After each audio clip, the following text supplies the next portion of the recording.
ஒரு உண்மையான தலைவனுக்கு நாடு என்று எல்லை கிடையாது அப்படின்னு சொல்லி நம்மளோட இந்தியாவோட பிரைம் மினிஸ்டர் திரு நரேந்திர தாமோதர் தாஸ் மோடி அவர்களை டொமினிகா நாட்டு தலைவர் பாராட்டி இருக்காரு. நம்மளோட பிரைம் மினிஸ்டர் நரேந்திர மோடி அவர்களுக்கு கிட்டத்தட்ட ஒரு 20 நாடுகளோட அந்த நாட்டுல வழங்கக்கூடிய உயரிய விருதுகள் வழங்கப்பட்டிருக்கு.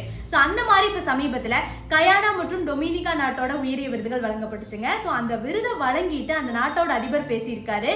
பிரைம் மினிஸ்டர் நரேந்திர மோடி அவர்கள் எங்க நாடு கொரோனாவால பாதிக்கப்பட்டு நாடே இருண்ட நிலையில இருக்கும் பொழுது மேலை நாடுகள் எல்லாம் தடுப்பூசியை பதுக்கி வச்சிருந்தாங்க. ஆனா இந்தியா மட்டும் எங்களுக்கு 70,000 தடுப்பூசிகளை நன்கொடையா வழங்கினாங்க. சோ அந்த தடுப்பூசிகளை போட்டு எங்க நாட்டு மக்களையும் நாங்க காப்பாத்திட்டோம். அது போக மீதி இருந்ததை எங்களோட அண்டை நாடுகளுக்கும் கொடுத்து உதவணும் அப்படின்னு சொல்லி ரொம்ப பெருமையா சொல்லியிருந்தாரு நம்ம இந்தியாவை பத்தியும் நம்மளோட பிரைம் மினிஸ்டர் பத்தியும். சமீப காலமா நம்ம இந்தியாவோட பெருமை உலக நாடுகள் மத்தியில உயர்ந்துட்டே வருதுங்க. அது இந்தியர்கள் ஒவ்வொருவருக்கும் பெருமை. அது மட்டும் இல்ல